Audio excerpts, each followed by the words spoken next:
You're listening to the Quint's podcast.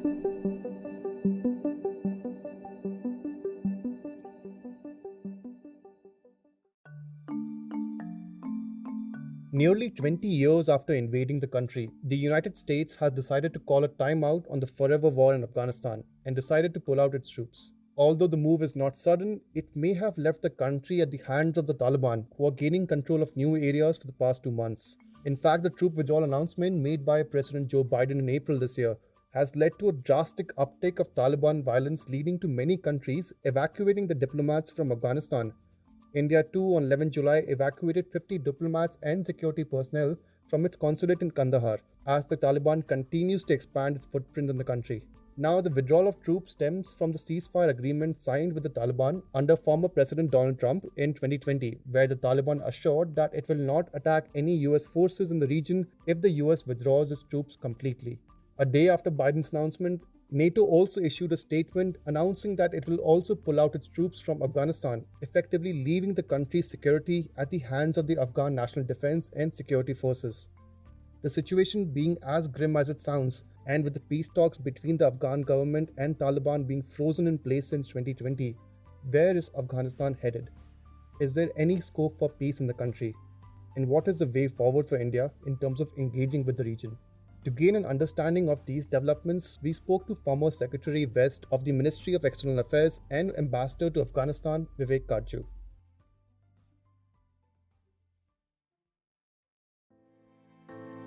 You're tuned in to The Big Story, the podcast where we dissect the headline-making news for you, and I'm your host, Himmat.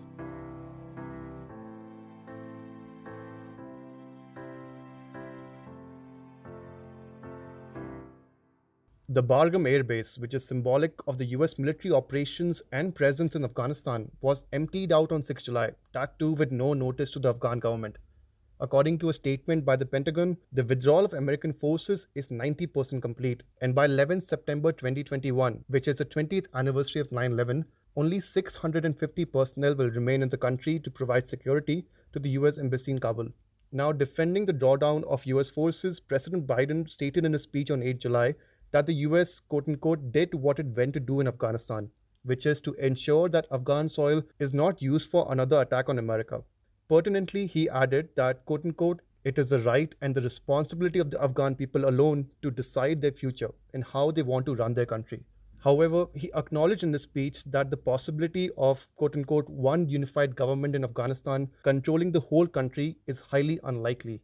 We spoke to former Indian ambassador to Afghanistan, Vivek Kajju, on the significance of the US troop withdrawal, and he believes that the US is more than capable to defend itself against any attacks from Afghanistan in the future. However, he added that President Biden's claim on nation building being never the objective does not hold any water. The primary objective of the United States was to ensure that there shouldn't be an attack on American interests, certainly not on the American mainland, which is fomented, organized, directed from Afghan kids. And in that sense, their target was not the Taliban, but the Al-Qaeda. Al-Qaeda was the group that had attacked them in such a terrible fashion on 9/11. And so they began this war on terrorism, as they called it, but the target was Al-Qaeda and other international groups as they emerged. That objective, the American president and the political class is claiming has been achieved. That is also the first point in the American and Taliban agreement of February 2020, that the Taliban will not allow any international terrorist groups to be on their soil. Now, the problem is that in the recent past, American officials themselves, in their testimony to the Congress, have indicated that 2 years is a period in which international terrorist groups, should they get into Afghanistan, would have the capability of striking. Their chairman, Joint Chiefs of Staff, General Milley, has gone to the extent of saying that should the country get into civil conflict and the Afghan army dissolve, then that 2-year horizon would be further reduced. So that indicates And let me add that the CIA has been saying that while they will have over the horizon capability of monitoring, the withdrawal of the troops will result certainly in a reduction of American capacity to gather intelligence on a micro level as to what's happening on the ground. So, this raises questions about the success of the very first objective with which the Americans went. But more or less, I think the Americans have the capacity to ensure that no further damage is inflicted on America from Afghan soil. Now, the Americans have said, and President Biden has emphasized, that this was the objective, that nation building was never there. However, the fact is that when they went into Afghanistan, they also decided to transform Afghan society and politics and bring about democracy. Afghanistan, which is nation building. So therefore, for President Biden to now claim that this was never an objective and that the objective was merely to secure American security interests is not quite correct. Now, there's a third aspect, which is a military aspect, which is that the Taliban, because of Pakistani support, became a going concern militarily. And because the Americans refused to cross the Durand line to exterminate their bases in Pakistan, they could never defeat the Taliban. Because you can't exterminate someone whose home remains secure. I think that's common sense. And in time, the fact is that a group like the Taliban was able to continue this military situation for 20 years and forced America to withdraw following an agreement which granted Taliban legitimacy, is a clear indication that whatever the Americans may say, they have suffered a strategic reverse and have withdrawn. Now, my last point is that great power, whenever they find that they suffered a strategic reverse, and in their case, they've lost 2,400 soldiers, the Americans, they've spent close to $1 trillion. A great power accepts this and moves ahead. It absorbs these. It, of course, does introspection and soul searching, that why has this happened and that these mistakes shouldn't be committed again. But it absorbs them and moves ahead. And that's what the Americans have done. Now, peace talks between the Taliban and the Afghan government began in Doha in September 2020. However, the process has been stuck as the two sides remain far apart on fundamental issues like reduction of violence and determining the future structure of the country. According to a recent policy brief by the Congressional Research Service, CRS, which is a research arm of the US Congress, in the Doha peace talks, the Taliban reiterated that they seek an Islamic government, and if the US fails to withdraw its troops from the country, it will be compelled to continue their war. The report adds that the Taliban has not specified any detailed vision for Afghan's future beyond creating an Islamic government. The CSR report also states a rather grim fact that, quote unquote, in the absence of US military pressure, the group, Taliban, will have little incentive to comply with the terms of any agreement reached with Kabul. And these signs are clear, with the Taliban significantly ramping up its efforts to gain more control in the country since Biden's announcement. According to one report by the Long War Journal, which has been tracking the battle between Afghan forces and Taliban, the number of districts under Taliban control between 1st May and 29 June rose from 73 to 157. According to Vivek Kajju, given the escalation of military action by the Taliban in the past 2 months, the possibility of a ceasefire and peace talks between the Afghan government and Taliban is slim. If you see the events of the past, say, 2 months, ever since President Biden announced on the 11th of April, if I'm not wrong, that certainly by the 20th anniversary of 9/11, the American forces will withdraw. The Taliban's approach changed and they started gaining ground militarily. And they held on to the agreement which they'd made to America and that they will not attack American forces after the agreement was signed, and that they have observed scrupulously. And especially during the withdrawal, they've ensured that neither American forces nor NATO forces would be attacked. But at the same time, the level of violence against Afghan security forces has gone up tremendously. And that's all been undertaken by them. And over the past few weeks, their moves in northeastern, northern, and western Afghanistan have been very substantial.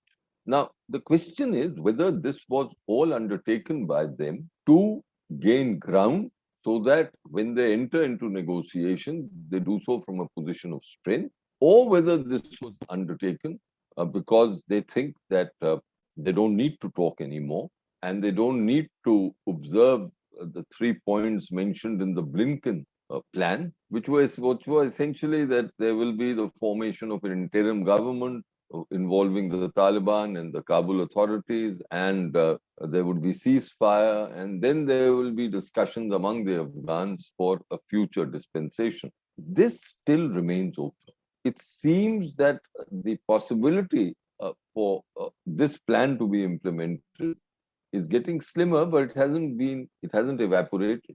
And only recently there has been a report. It has not been officially announced, but I think significant and credible wire services are carrying these reports and newspapers that a very high-level delegation from Kabul is going to Doha to meet with Taliban representatives, and I can tell you that it's led, of course, by Dr. Abdullah, but the people who are members of this delegation are absolutely at the very top of the Kabul elite, political elite. There's Hamid Karzai's name, there's Muhaqiq, there's Karim Khalili, Hikmat Yar, Dostum. So all these are the big wigs, so to speak, and there are others. And it remains to be seen now what happens. They say, one report I saw that it could be as early as Friday or Saturday that this delegation may be in Doha. But let's wait and see. The fear of military action by the Taliban has also reached home. As I stated earlier, India on 11th July evacuated about 50 diplomats and security personnel from its consulate in Kandahar. As a development partner in Afghanistan for the past 20 years, India has a lot at stake in the country. According to an Indian Express report, apart from key investments in the energy, transport, and minerals sector, India's $3 billion investment portfolio also includes more than 550 community development projects in all 34 provinces. India has also funded Afghanistan's new parliament building in 2015 at $90 million, which Prime Minister Narendra Modi personally inaugurated. So, the rapidly changing ground situation in Afghanistan is not good news for New Delhi, and it may have to engage with the Taliban directly in the future. While External Affairs Minister Jaishankar said on 14 July that Afghanistan's future cannot be its past, a few days earlier on 9 July, he also stated that, quote unquote, at the end of the day, who governs Afghanistan has a legitimacy aspect of it. I think that is something which cannot and should not be ignored. Given the evolving political situation in Afghanistan, how should India move forward in engaging with the region? Mr. Vivek Kaju weighs in. Look, it is my assessment that the Taliban will be a very significant factor, if not the dominating factor in Afghanistan. And given this, irrespective of their retrograde ideology in many ways, I think Indian interests demand an engagement with them. The situation that obtained in the 1990s, both within Afghanistan and the region, is starkly different from the situation today. So, realism demands that we engage the Taliban. And in fact, I've been arguing this from early 2017. Now, engagement doesn't mean endorsement. Engagement means that you become an important, I won't use the word partner, but that you become someone who has links with all sides. Now, which means that even while talking to the Taliban or engaging the Taliban, it does not mean that we reduce the significant relationship that we have with Kabul. After all, India and Afghanistan have a strategic partnership agreement, and that remains. India's support for Afghanistan continues because it's important that we convey our concerns to the Taliban about the ideology. We tell them that, look, the international community will not accept, and we ourselves will not be able to overlook some of the excesses that, on gender issues, on minority issues, we are very firm that this kind of behavior you had undertaken in the 1990s is not acceptable. But all this, and we also tell them that, look, don't be used by other parts. Even if someone has a very close relationship like the Taliban have with Pakistan. We have to tell them that don't be a Pakistan proxy, even if they're acting, their interests coincide. The test of diplomacy is to try to explain to different parties our own interests. According to a report in the Wall Street Journal, the US intelligence community has concluded that Kabul could fall within 6 months. Where exactly the country is headed is remain to be seen. If you liked listening to this episode, please subscribe to The Big Story for episodic updates. We're available on Apple, Google Podcasts, Spotify, JioSaavn, and most of the other popular podcast streaming platforms. For other podcasts, please log on to the Quint website, and for any feedback, please shoot an email to podcast@thequint.com.